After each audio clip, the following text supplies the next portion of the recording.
thought I'd take this segment outside. It's a pretty nice day. So today I'm feeling rather emotional, very emotional. Today is April 22nd.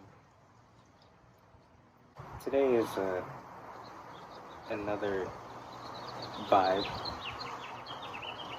for me personally. Today I carry trauma, and I've been carrying trauma for a while. So this episode is going to be more family based. Today we're going to talk about my experience with transitioning and with family. I have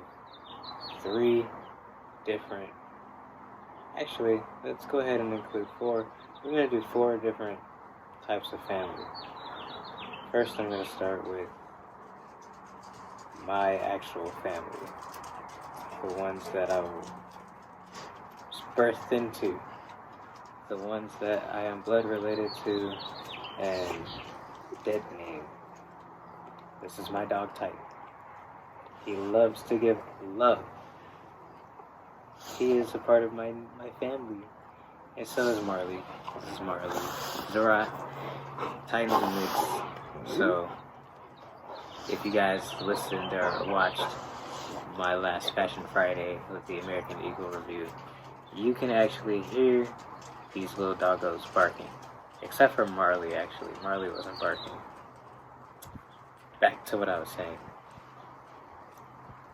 Family. Starting with mine.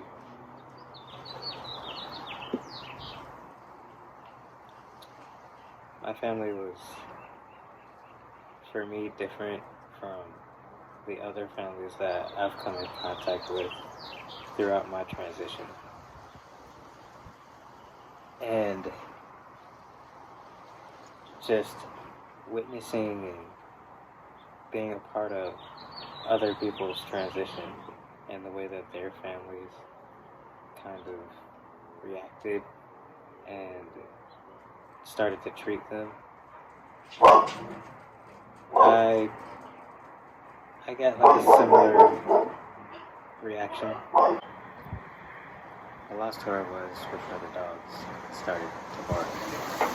But as I was saying, with family, specifically mine, my family basically reacted the way that I had anticipated they would because of the reactions I saw when friends of mine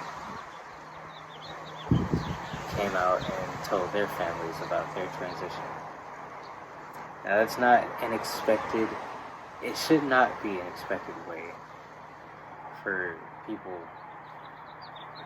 to react, but sadly it is in this day and age, and it kind of always has been. What taking the T out of it is about is basically spreading awareness of the transgender community. With that said, the way that my family had reacted was basically one side didn't want anything to do with me. That's at least how it was portrayed. That's how I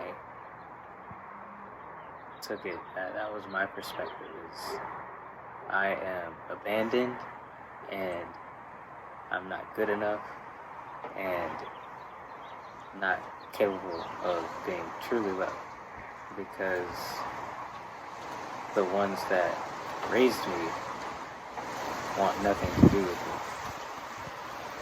Now, I was actually okay with that. The other half, similar, but wanting to understand more and more.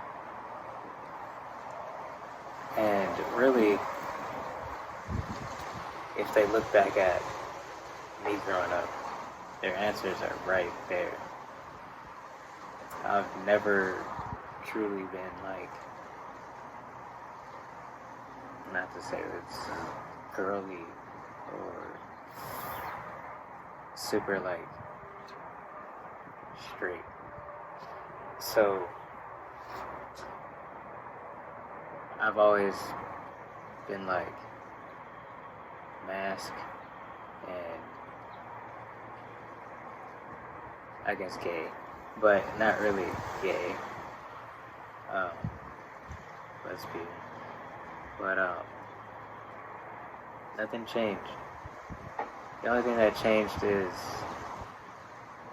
my realization of my self-worth. And really, what came with that is the ability to just really cut people off and just not communicate. And deep down inside, because of my anxiety, I always am thinking, as I was saying, because of my anxiety, I basically am always wondering like what other people are thinking about me. It's, as I've said in previous videos, it's the reason why this took me so long to start. Back on the family topic. This is a really sensitive episode. So we're doing it on Tuesdays. Taking the tea out over Tuesdays. Stirring the pot Tuesdays. Tuesdays is when we're going to talk about trans-related topics. And just let y'all know I did not get sidetracked or distracted. Just wanted to share that.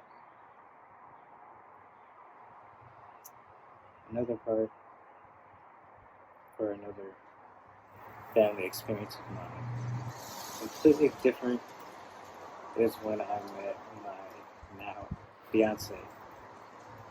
And you can hear the emotion in my voice, the fluctuation. These people did not know me, and my fiance and I met online, and it's like with them being, they're like the same age as my parents. So with them being from the generation before us, and not really understanding how people could just meet people online and then like start dating. Like, it's crazy that people talk online. I'm sure still to all of them. But that's what we do. We do everything online now. Millennials and Gen Z. And they're most likely going to be like that as life goes on. But when I met them, I immediately did look for qualities of my parents in me. And because I didn't find everything, I was like, okay, well, this is different. Hey, you're messing up Oliver's comfort. You know how Oliver is about his comfort, tell you. Oliver's territorial. He's the big bro. Side note, both of their birthdays are in like 5 days. 3 days. 3 and 5 days. But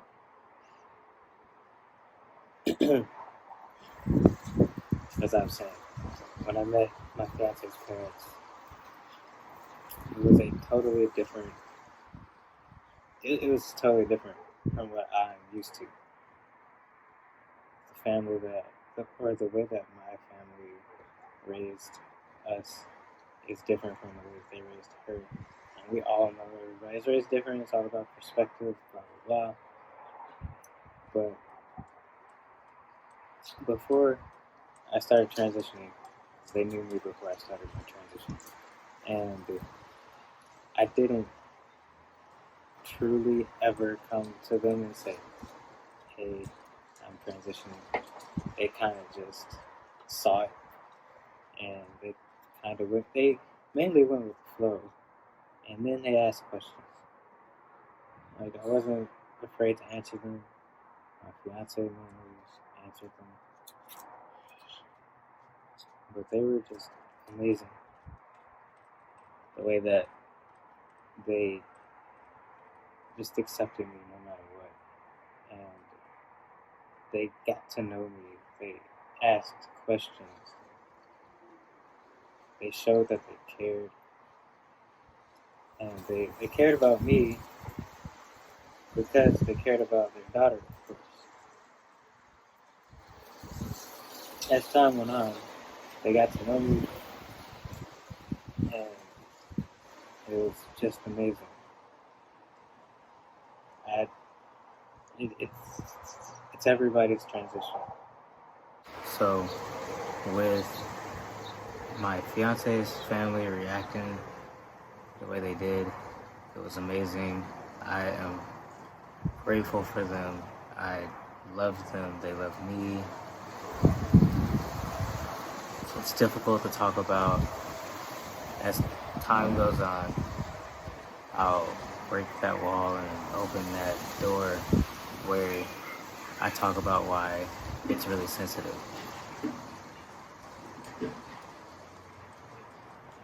But for people that do know me, that are watching this video, I know you understand why it's hard to talk about. I'm not telling this part of basically my life and my transition. I'm not trying to talk down about or talk down on my family. I'm not trying to put anybody on a pedestal. This is literally my transition. And it's the truth. Everything happens for a reason. People are put in our lives for a reason. I truly believe that the universe heals itself and seriously puts things in place for literal reasons. I messed up literal, but for literal reasons. And at perfect timing, everything happens when it should. I started my transition when it should have happened.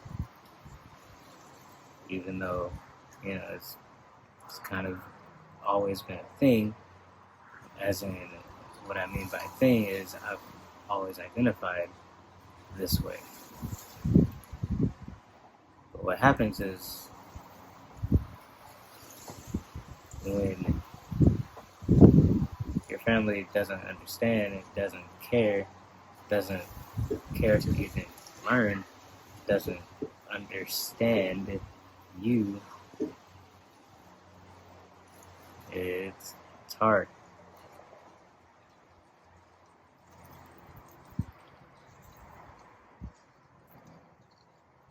I call it ignoring the signs. And it's kind of like the reverse of I saw the signs, and it opened up my eyes, I saw the signs. But, yeah. Ignoring the signs. The dogs keep barking. That's what they do, right? Bark, bark. Sorry to be so boring right now. But back to it. As I grew and relationships grew and relationships fell,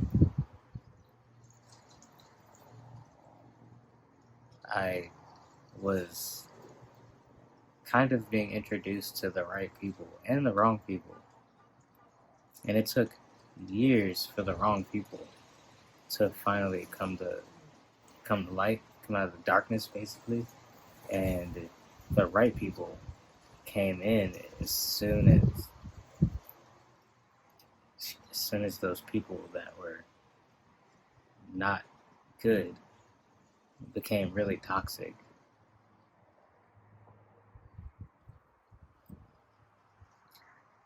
And this is where I'm talking about friends. Friends are everything right now, especially for people that don't have an outlet, don't have family that are safe. Some people don't even have friends that are safe.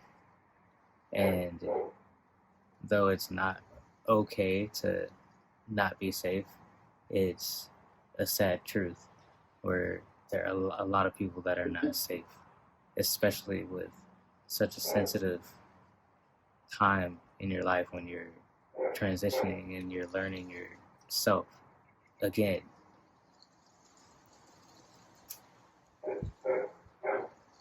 We, my fiance and I, have a lot of friends that have just been amazing.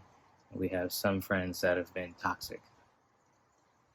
So I am grateful for the friends that are in my family circle.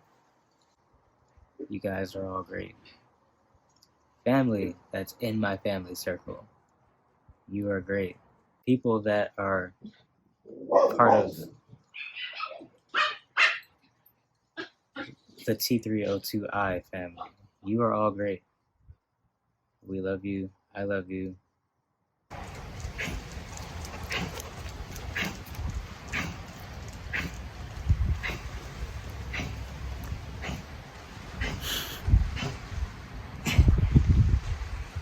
Got a dog hacking over here.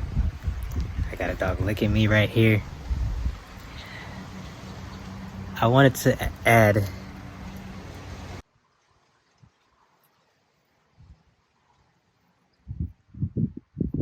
this episode is more so an introduction to the adaptive sensory segments, and the family aspect or portion of it has a huge part to do with my sensitivity, with me being highly sensitive. And it really strongly kind of formulated where, and like the Pimp pointed out, this is mainly where my anxiety started and came from. There's a lot of fear. We're mainly just going to spread awareness that you can be a highly sensitive person and you don't even know it. It took me until now to understand what that meant. And like, I own it. I love that I'm a highly sensitive person. Like, there are a lot of things that trigger trauma for me, and because of that trauma, I respond to things differently, and I kind of disassociate, and I'm able to basically focus on things that are going to calm me down in high stress situations. So with the adaptive sensory segments, we're going to talk about just that. The way that our senses respond to high stress levels, and how we kind of recreate the trauma, reformulate it, basically. It's very important to have something that's safe, somewhere that your mind can go to that's safe, and to really like learn about yourself and understand yourself, because you are important. It's really important to take a step back and think about your situation in all aspects, or as many aspects as that you can process. I've spoken with plenty of people in the trans community that have looked at all the negative, and it's okay to look at the negative, but don't be so wrapped up in the negative that you don't see a positive, and then you can't find a way out of the negative mindset, the negative thinking. There's a lot more good than there is bad. And I know it's hard to see through it, see past it, get around it, conquer it. There are many people that I've helped in the past few weeks with taking a step back and thinking and then processing and looking like, wow, you know what? Things are bad at home. This person's treating me like this, but I have a safe person to go to and a safe space. You know, I do have this, and it's hard to think about it, especially when you're living through the trauma and living with the toxic people in the toxic environment. Even there's always light at the end of the tunnel, and that's very true. Keep our heads up. We're there for each other. We're here for each other. And we're here to give lots of love.